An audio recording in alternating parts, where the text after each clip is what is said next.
Olá, bom dia, Deus te abençoe. Hoje é quinta-feira, dia 29 de agosto. Que o Senhor derrame da sua graça e da sua bênção sobre todos nós, estenda sobre a nossa casa, em nome de Jesus. É uma alegria mais uma vez nós estarmos aqui juntos, compartilhando a palavra de Deus e orando. Eu quero te convidar a abrir aí a tua Bíblia, lá em Tito, capítulo de número 2, epístola de Paulo a Tito, capítulo 2, verso de número 1. Enquanto você encontra, primeiro nós vamos orar como sempre fazemos. Pai, em nome de Jesus, nós queremos te agradecer por esse dia. Pedimos, Pai, o perdão dos nossos pecados. Em nome de Jesus, perdoa-nos assim como nós temos perdoado aqueles que nos têm ofendido. E nós te pedimos, Pai, abençoa-nos com o entendimento da Tua palavra, para andarmos sempre no Teu caminho. Prepara o nosso coração como uma boa terra, que nenhuma semente seja desperdiçada. Em nome de Jesus, amém. Glória a Deus. Quero lembrar você que domingo, 19 horas, é culto com Santa Ceia, e você é o nosso convidado. Quero ler hoje então aqui Tito, capítulo 2, e nós vamos continuar lendo essa epístola, que é uma epístola pequena, amém? Tito era um jovem pastor, assim como Timóteo, quando nós estudamos as epístolas de 1ª e 2ª Timóteo. E aqui então Paulo, ele traz vários conselhos para aquele jovem pastor, conselhos que servem para mim e para você, para todos os cristãos. Ainda que a ênfase da epístola de Paulo a Tito é com respeito ao próprio Tito, mas aos presbíteros, as qualidades que deveriam estar presentes na vida dos presbíteros. Presbíteros são supervisores da igreja, que Paulo havia então orientado Tito a colocar supervisores, presbíteros, em cada cidade. Tito estava em Creta, mas em cada igreja deveria haver presbíteros ali. E esses presbíteros tinham que ter estas qualidades que nós já vimos ontem e anteontem. E hoje ele diz então assim a Tito: tu, porém, agora falando diretamente para Tito, fala o que convém à sã doutrina. Sã doutrina fala de algo que é saudável, porque toda a verdade de Deus, ela produz no homem o bem-estar espiritual. Esse é o objetivo. Todo aquele que aceita a verdade da palavra de Deus, ela vai produzir em mim e em você um bem-estar espiritual. Por isso que nós sempre fazemos menção à transformação, às mudanças que acontecem na vida daquele e daquela que praticam a palavra de Deus, que não são só bons ouvintes, mas bons praticantes da palavra de Deus. E dois pontos importantes aqui, nesse início do capítulo 2, é lembrar que essas verdades que nós recebemos, elas devem produzir em nós atitudes, ações correspondentes à verdade bíblica. Amém? Nós não podemos viver, então, em desacordo, amém? Desafinados para a palavra de Deus. Temos que estar alinhados, afinados à palavra de Deus. Amém? E a segunda coisa é que as verdades bíblicas que nós recebemos e temos que praticá-las, elas não são somente para agradar a Deus, mas ela também é para que nós possamos dar testemunho para os incrédulos. O nosso testemunho para com os incrédulos, ele é muito importante. Muito importante. Então ele não é só para agradar a Deus, é também, principalmente, mas também para dar um bom testemunho para aqueles que não são cristãos. E no versículo de número 2, então, ele diz, olha, quanto aos homens idosos aqui não são presbíteros. Lembra que eu falei que presbíteros geralmente eram homens maduros na fé?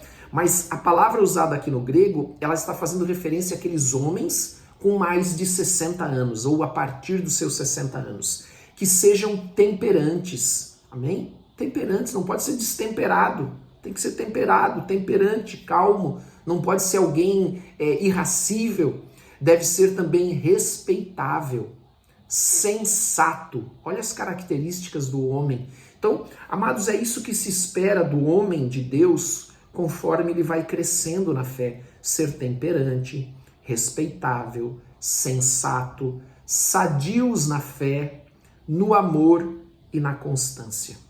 Então ele fala não só de questões de ordem relativos às questões espirituais, mas também as questões práticas nos relacionamentos, amém? Eu sempre cito isso, nós temos o nosso relacionamento vertical, que é com Deus, mas nós temos os relacionamentos horizontais, que são com os nossos iguais, e a palavra de Deus diz que nós devemos amar a Deus, olha o vertical, sobre todas as coisas, e amar o próximo, o horizontal, como nós mesmos, como a nós mesmos. E ele então continua mais, né? Quanto às mulheres idosas, e aqui também, exatamente, fazendo referência, não aquelas diaconisas, por exemplo, porque na igreja haviam diaconisas, mas fazendo referência àquelas mulheres a partir dos seus 60 anos, que eram consideradas idosas. Semelhantemente, que sejam sérias em seu proceder. Olha as características da mulher de Deus, e conforme vai amadurecendo, devem estar presentes nessas mulheres, sérias em seu proceder, não caluniadoras. Você já parou para pensar por que a palavra de Deus diz que não só as mulheres, mas todos nós não podemos ser caluniadores? Você sabe por quê? Porque o maior caluniador de todos é Satanás. Então, quem é caluniador é filho de Satanás. Essa que é a verdade aqui que está implícita nesse texto. Assim como quem é mentiroso é também filho de Satanás. Quem é caluniador, Satanás é o acusador, é aquele que calunia os filhos de Deus. Então, se eu caluniar, eu vou estar cooperando com o próprio Satanás. Amém? Também ele diz assim, não escravizadas a muito vinho, sejam mestras do bem. Olha que interessante, mestras é o que? Uma professora, amém? Alguém apto para ensinar tanto os homens quanto as mulheres. Então ela diz, e ela aqui traz o objetivo dessas mulheres, estarem preparadas, serem mestras do bem, a fim de instruírem as jovens recém-casadas, amarem ao marido e a seus filhos. E aqui é algo muito importante, amados, muito importante. Aqui ele mostra de forma muito clara que a mulher para com seu marido e o homem para com a sua esposa, ele usa a palavra aqui filéu, que é um amor que fala de afeto no grego. Amém? Então, não é pelo mérito da esposa ou do marido. Nós devemos amar a esposa, o homem deve amar a sua esposa e a esposa o seu marido, não pelos seus méritos. E deixa eu falar uma coisa para você. Você sabe que o feminismo não é nada novo. Ele já estava presente lá na Babilônia, na Síria, ele já estava presente na cultura grega, principalmente com a entrada do gnosticismo. Então o feminismo, que hoje se chama progressista, né, e pensam que é algo de agora, não, ele já é muito antigo e ele já afetou muito a igreja no passado e continua afetando até hoje. Então ele não é progressista, ele é regressista, amém? E ele diz então ainda mais que, de acordo com essa vida piedosa dessas mulheres, este comportamento delas dava a elas, por isso que chama também de mestras, credibilidade para ensinar as mais jovens. Amém? Versículo de número 5. Lembrando uma coisa importante, quando nós falamos de amar o marido e a seus filhos, de o marido amar a esposa, nós sempre temos que ter na nossa mente o padrão de Cristo. Que Cristo amou a igreja, nós sabemos que a igreja é a noiva, amém? E se entregou por ela.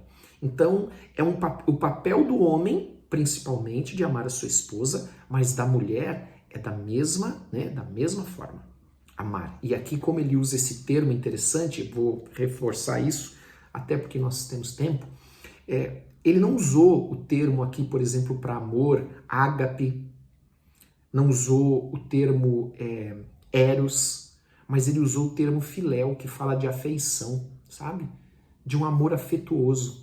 Amém? De carinhoso pelo marido e, claro, do marido pela esposa também. O que mais? Bondosas, assim, eu não li tudo, né? A seus filhos, a serem sensatas, honestas, boas donas de casa, por isso que eu falei, inclusive, sobre o feminismo, né? que ela com certeza é contra isso, bondosas, sujeitas ao marido, para que a palavra de Deus não seja difamada. Amados, essa sujeição ao marido é estar debaixo da mesma missão do seu marido, auxiliá-lo, auxiliá-la. É disso que fala a sujeição. Amém? Versículo número 6. Quanto aos moços, de igual modo, exorta-os, ele está dizendo aqui, exorta-os para que em todas as coisas sejam criteriosos, né? Serem cuidadosos com tudo, para não fazer nada que venha a difamar a verdade e a Deus. Nós vamos falar um pouco sobre isso. Torna-te pessoalmente, olha o que ele diz, volta a falar para Tito de novo, olha, você como pastor aí, você deve tornar-te pessoalmente padrão de boas obras. Então, amados, o exemplo sempre vem de cima para baixo. Por isso que Jesus deu exemplo para nós seguirmos. Ele está acima e deu exemplo para nós. Ele, sendo Senhor, se fez servo e nós devemos seguir o seu exemplo. Então ele diz, no ensino mostra integridade e reverência. Sabe, amados, pureza, sinceridade, verdade. Vive aquilo que prega. Amém? Tenha zelo por aquilo que prega, pela palavra de Deus, na sua vida, no seu comportamento, nas suas atitudes, na sua palavra, nas suas palavras, que aliás é assim que ele começa o versículo 8, dizendo, olha, a tua linguagem tem que ser sadia. Cuidado com o que você fala. Cuidado com as palavras, não com as palavras que você usa, linguagem sadia e irrepreensível. Sabe, amados, não falar coisas inconvenientes, palavras que não deveriam sair da boca de um cristão. Amém? Devemos ter uma linguagem sadia, irrepreensível. É isso que Paulo está aqui orientando Tito, um jovem pastor. E ele diz para que o adversário seja envergonhado, não tendo indignidade nenhuma que dizer a vosso respeito. Amados, quando um cristão ele diz crer na palavra, mas ele não obedece essa palavra, ele está desonrando a palavra. E quando eu vivo numa conduta, ou o cristão nominal, né, vive numa conduta pecaminosa, ele está escarnecendo de Deus e da sua palavra, da sua verdade. Amém? Quanto aos servos, que sejam em tudo obedientes ao seu Senhor. Então ele fala aqui sobre diversos, você percebe que ele está falando aqui de diversas responsabilidades de Tito como pastor, do homem idoso, da mulher idosa, das mulheres jovens, das mulheres casadas, dos homens casados, e aqui dos jovens. Agora então ele fala dos servos, que sejam em tudo obedientes ao seu Senhor, dando-lhe motivo de satisfação. Ou seja, eu preciso aprender a servir o próximo, seja ele o meu senhor, seja ele o meu patrão, por exemplo, como se estivesse fazendo para o Senhor. Servir ao próximo como se estivesse fazendo ao Senhor. Não sejam respondões. Olha só, amados, interessante. Não furtem. Pelo contrário, deem prova de toda fidelidade a fim de ornarem em todas as coisas, a doutrina de Deus, nosso Salvador. E eu quero terminar dizendo algo para você, amado. Em todo lugar vão ter coisas boas e coisas ruins. Em todo lugar, mas nós não podemos difamar. Mesmo vendo coisas ruins, mesmo tendo como é que eu posso dizer para você, estando certo, não. Você não pode, amado, virar o prato que você comeu um dia. Você não pode difamar as pessoas que um dia foram teus colegas de trabalho.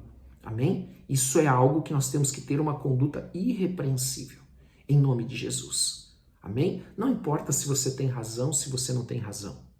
O que importa é ter uma conduta irrepreensível diante dos homens, para que eles não tenham do que falar. Amém? Não tenham do que difamar a igreja do Senhor, não tenham do que difamar a Deus e a sua verdade. Amém? Vamos orar em nome de Jesus. Pai, em nome de Jesus Cristo, nós queremos te agradecer, te dar toda a honra e toda a glória. Pedir a tua bênção, Pai, sobre cada um que está aqui, sobre esse dia, Pai, que o Senhor abençoe esse dia na vida de cada um, com proteção, com paz, com prosperidade, com saúde. Abençoa as famílias aqui representadas, Pai. Abençoa, Pai, nós clamamos ao Senhor. Abençoa o trabalho do teu povo, seus negócios, em nome de Jesus.